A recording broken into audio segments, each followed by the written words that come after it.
अंग्रेजों ने 100% कानून या तो भारत को लूटने के लिए बनाया था या भारत को बांटने के लिए बनाया था। वन नेशन वन टैक्स हो जाए। 1872 में बना हुआ एविडेंस एक्ट भी खत्म होगा। मुकदमा जो है बेटा शुरू करता है, बेटा बूढ़ा हो जाता है, पता चला उसका बेटा के मुकदमा लड़ता है। जीएसटी खत्म हो जाए, इनकम टैक्स खत्म हो जाए, वैट खत्म हो जाए, टीडीएस खत्म हो जाए।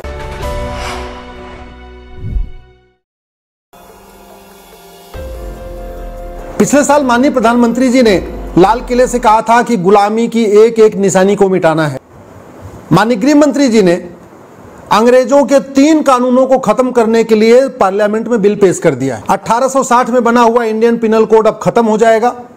1872 में बना हुआ एविडेंस एक्ट भी खत्म होगा और इसी के साथ क्रिमिनल प्रोसीजर कोड ये भी अब खत्म हो जाएगा। इसकी जगह 3 नए कानून आ जाएंगे। मैं इसके लिए माननीय प्रधानमंत्री जी को और माननीय गृह मंत्री जी को धन्यवाद देता हूं, उनकी पूरी टीम को धन्यवाद देता हूं। लेकिन मेरी एक रिक्वेस्ट है, 3 कानून आपने शुरू किए, खत्म किया है, यह स्वागत योग्य है, लेकिन 1950 से पहले बने सभी कानूनों को खत्म करिए, क्योंकि अंग्रेजों ने एक भी कानून भारत के लिए, भारत की संस्कृति के लिए, भारत में भ्रष्टाचार खत्म करने के लिए या भारत में अपराध खत्म करने के लिए नहीं बनाया था। अंग्रेजों ने 100% कानून या तो भारत को लूटने के लिए बनाया था या भारत को बांटने के लिए बनाया था या अपनी सत्ता को मजबूत करने के लिए बनाया था। इसलिए जब तक एक भी अंग्रेजी कानून है तब तक भारत में राम राज्य नहीं आ सकता। कायदे से यह काम नेहरू जी को करना था कि जैसे आजादी मिली सारे अंग्रेजी कानून खत्म कर देते, अंग्रेजी व्यवस्था बदल देते, अंग्रेजी पुलिस व्यवस्था बदलते, अंग्रेजी न्यायिक व्यवस्था बदलते, लेकिन उन्होंने कुछ नहीं किया। अब वही काम मोदी जी कर रहे हैं, इसके लिए बहुत बहुत साधुवाद, बहुत बहुत बधाई। लेकिन ये 3 कानून बदलने से स्पीडी जस्टिस अभी भी नहीं होगा। 1 साल के अंदर न्याय नहीं मिलेगा। अगर हम चाहते हैं कि भारत में 1 घंटे के अंदर मुकदमा दर्ज होना शुरू हो जाए, 1 महीने के अंदर जांच पूरी हो जाए और 1 साल के अंदर लोगों को न्याय मिलना शुरू हो जाए, यानी FIR within hour, investigation within month and justice within year, तो उसके लिए हमें अमेरिका की तर्ज पे one nation one penal code लागू करना पड़ेगा। जो कानून अभी पेश हुआ है पार्लियामेंट में, ये बहुत अच्छा है, पहले से बहुत बेटर है। लेकिन इस कानून के अलावा भी भ्रष्टाचार अपराध के 40-50 कानून और भी अभी भी चलेंगे। घूसखोरी का कानून अलग से चलता रहेगा, जमाखोरी का अलग से चलता रहेगा, मिलावटखोरी का अलग से चलता रहेगा, कालाबाजारी का अलग से चलता रहेगा, नशा तस्करी का अलग से चलता रहेगा, मानव तस्करी का अलग से चलता रहेगा, सोना तस्करी का अलग से चलता रहेगा, जिहाद कट्टरवाद रोकने के लिए अलग से कानून चलता रहेगा, घुसपैठ के लिए कोई कानून है ही नहीं है, धर्मांतरण के लिए कोई कानून सेंट्रल लेवल पे है ही नहीं है, आतंकवाद वाला कानून अलग से चलता रहेगा, अलगाववाद अलग से चलता रहेगा। मेरा आग्रह यह है माननीय प्रधानमंत्री से, गृह मंत्री से, कि आप अमेरिका के फेडरल पिनल कोड की तर्ज पे जो एक नया कानून बना रहे हैं, इसी में सारे के सारे भ्रष्टाचार और अपराध के जितने भी कानून हैं, इसी में चैप्टर 1, चैप्टर 2, चैप्टर 3 करते करते करते 100 चैप्टर हो जाए, 120 चैप्टर हो जाए। जैसे अमेरिका के फेडरल पिनल कोड में 123 चैप्टर है, तो हमारी तो जनसंख्या ज्यादा है, हमारे यहाँ अपराध भी ज्यादा है, तो हमारे यहाँ तो 150 चैप्टर भी हो सकता है या 200 चैप्टर भी हो सकता है। लेकिन हमें इस पैटर्न पे बनाना पड़ेगा, क्योंकि मुकदमा लिखने वाला हवलदार होता है, वो 10वीं या 12वीं पास होता है। अगर हम 50 कानूनों का मकड़जाल कंटिन्यू करेंगे तो वो 50 कानूनों को नहीं पढ़ पाएगा। हाँ, अगर एक कानून में सारे के सारे अपराध इसमें शामिल हो जाएंगे तो वो हवलदार थाने में बैठा बैठा देखता रहेगा कि कौन से चैप्टर में क्या लिखा है, कौन से चैप्टर में क्या लिखा है, तो FIR आसानी से लिख देगा और FIR अच्छा लिखेगा। FIR क्रिमिनल जस्टिस सिस्टम की जान होती है, फाउंडेशन है। अगर अच्छा FIR नहीं होता तो बाद में अच्छी इन्वेस्टिगेशन नहीं होती, अच्छी इन्वेस्टिगेशन नहीं होती तो ठीक से न्याय नहीं मिलता, मुकदमा लंबा चलता है, कई बार लोग सबूत के अभाव में छूट जाते हैं, कई बार ऐसा भी होता है कि जो दोषी होते हैं उनको बेल मिल जाती है, निर्दोष जेल में रहते हैं। इसलिए FIR अच्छा होना चाहिए। FIR तभी अच्छा होगा जब one nation one penal code होगा। इसके अलावा चूंकि जांच पुलिस को करना है, पुलिस हर राज्य की अलग अलग कानून से चल रही है। 1861 का जो पुलिस एक्ट है इसको बदलना पड़ेगा। अंग्रेजों द्वारा बनाया गया कानून ये 1861 का बहुत घटिया है, हमें one nation one police code भी लागू करना पड़ेगा।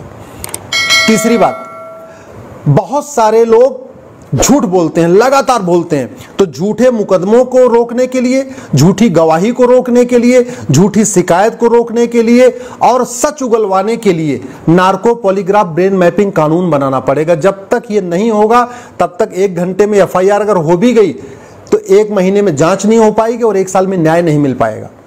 इसी तरीके से 1908 का सिविल प्रोसीजर कोड, ये जो जमीन का संबंधित विवाद है, ये 1908 के सिविल प्रोसीजर कोड से चलता है, इसको भी बदलना पड़ेगा। जब तक ये 1908 का सिविल प्रोसीजर चलता रहेगा तब तक जमीन के मुकदमे 25 साल, 30 साल, 40 साल चलेंगे। पता चला सुप्रीम कोर्ट का आते आते 50 साल भी लग जाता है।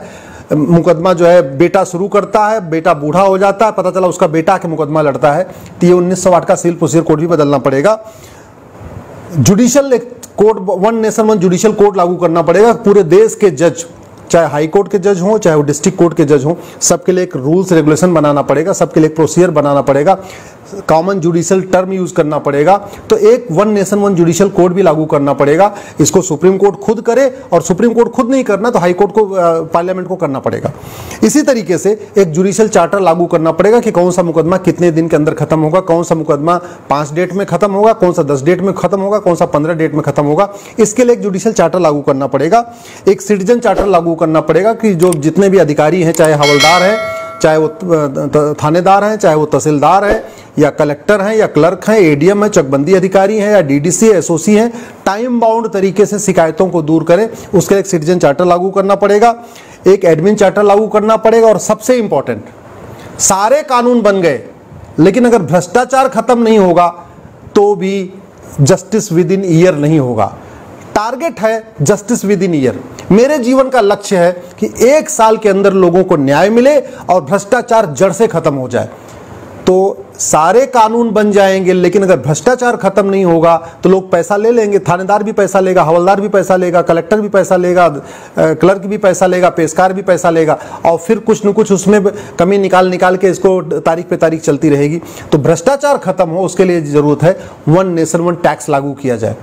ये 10 प्रोसेस हो जाए, one nation one penal code हो जाए, one nation one police code हो जाए, नार्को पॉलीग्राफ ब्रेन मैपिंग कानून बन जाए, 1908 का सिविल प्रोसीजर खत्म करके एक नया कानून बन जाए, one nation one judicial code हो जाए, जुडिशियल चार्टर लागू हो जाए, पुलिस चार्टर लागू हो जाए, एडमिनिस्ट्रेटिव चार्टर लागू हो जाए, सिटीजन चार्टर लागू हो जाए और सबसे important one nation one tax हो जाए। यानी सारे टैक्स खत्म हो जाए, जीएसटी खत्म हो जाए, इनकम टैक्स खत्म हो जाए, वैट खत्म हो जाए, टीडीएस खत्म हो जाए, सारे टैक्स खत्म हो जाए, केवल बैंकिंग ट्रांजैक्शन टैक्स लगे। यानी कमाने पे कोई टैक्स नहीं, जितना कमाना है कमाओ, कमाने में कोई टैक्स नहीं, जितना खर्च करोगे उतना आपको टैक्स लगेगा। तो अच्छी बात है, कमाने पे कोई टैक्स नहीं है तो भैया ठीक है, कमाते रहो। अब पैसा खाना तो है नहीं, पैसा तिजोरी में भर के क्या करना है, अंत में उसको खर्च करना है, खर्च करते समय टैक्स लगेगा।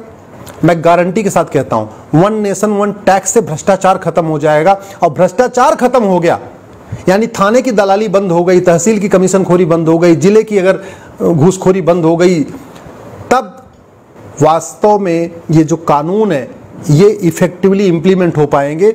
जब चाहे थानेदार होगा, चाहे तहसीलदार होगा, चाहे पेशकार होगा, चाहे क्लर्क होगा या कलेक्टर होगा या आरटीओ का ऑफिस होगा या कमिश्नर होगा, जो भी होगा वो अपना ईमानदारी से काम करेंगे। जब तक भ्रष्टाचार की गुंजाइश रहेगी, जब तक पैसा लेके और पैसे से बड़ी बड़ी कार खरीदने का उनके पास मौका होगा, लग्जरी फोन खरीदने का मौका होगा, बाइक खरीदने का मौका होगा या फ्लैट और प्लॉट खरीदने का मौका होगा, तब तक उनका दिमाग अपने काम पे नहीं रहेगा। तब तक उनका दिमाग रहेगा कितना नंबर 2 को नंबर 2 का वसूल हो। और सरकारी विभाग में यही होता है, जो उनको तनख्वाह मिलती है उनको लगता है तनख्वाह तो हमारी है, काम करने का पैसा लेते हैं, काम कर, उनको कभी ये सोचते ही नहीं कि काम करने के लिए ऑलरेडी तनख्वाह मिल रही है तो फिर अलग से पैसा क्यों चाहिए।